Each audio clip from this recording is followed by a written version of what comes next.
Sa isang malinis na bowl, maglagay tayo ng 3 pirasong itlog. Yan, at ang pagkatapos niyan ay ang canola oil na mantika. Bali, 3/4 cup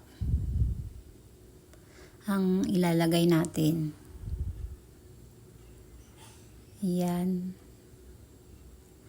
Tapos, ang next natin na ilalagay ay ang asukal. Taktak muna natin kasi parang may mantika pa. Lagyan natin ng 3/4 cup na asukal. Yan, taktak lang natin para masimot ang laman. Tapos, lagyan din natin syempre ng kunting asin. Saka natin mekos-mekos. Haluin lang natin na matunaw ang mga ingredients na sugar and salt. Pero wag din masyadong haluin dahil hindi na siya masyadong aal sa pagkahalong-halo. Yan, okay na.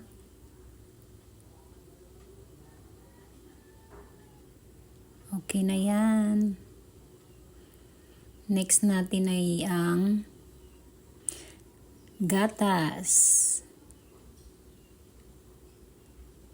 Haluin ulit.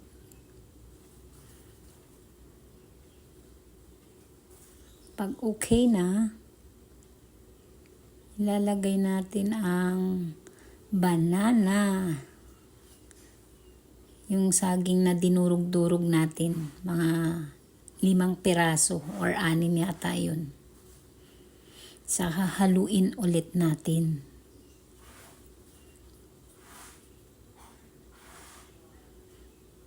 Yan. Yung saging wag nyo masyadong pinuhin, maganda rin yung may buo-buo. Tapos lagyan din na natin ng harina. All-purpose flour, yung 3 cups. 2 lang muna, haluin lang natin.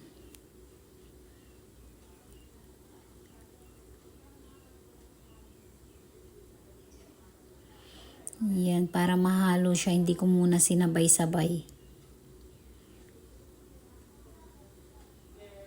Kulang sa 2 cup yung nilagay natin na harina. Kaya dadagdagan natin yan ng konti. Yan, para maging 3 cup siya.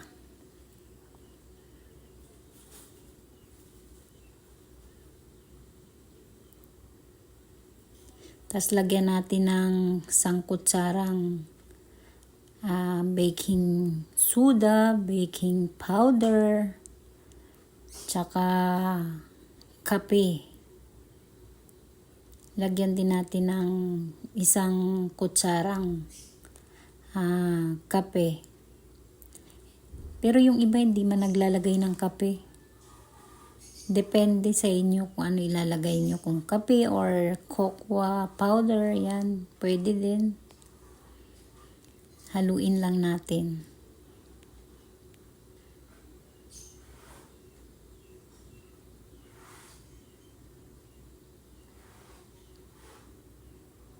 Yan. Halong-halo na ba?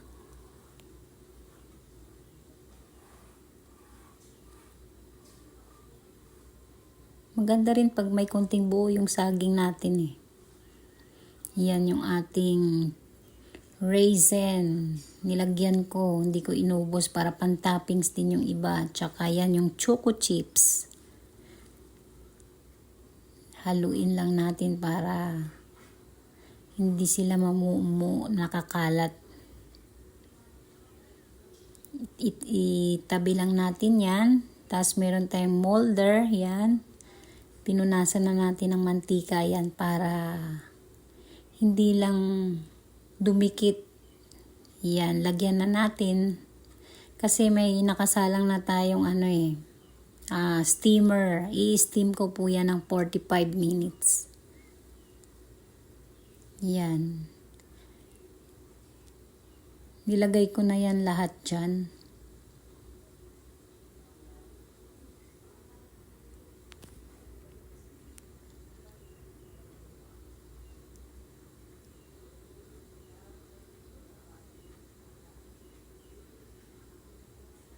Para isang salangan lang. Kasi maliit lang yung steamer ko eh. Sakto lang naman pala siya dyan.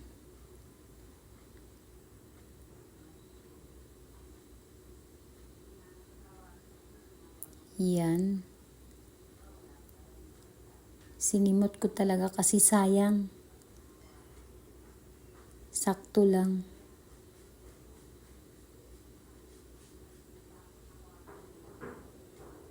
Tapos, lagyan natin ulit ng toppings.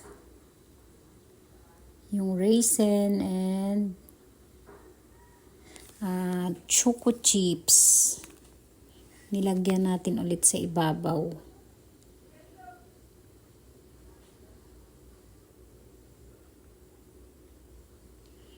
Yan. Okay na yan. Ilalagay na natin sa steamer na nakakulong-kulo. Yan, 45 minutes lang. Okay na yan.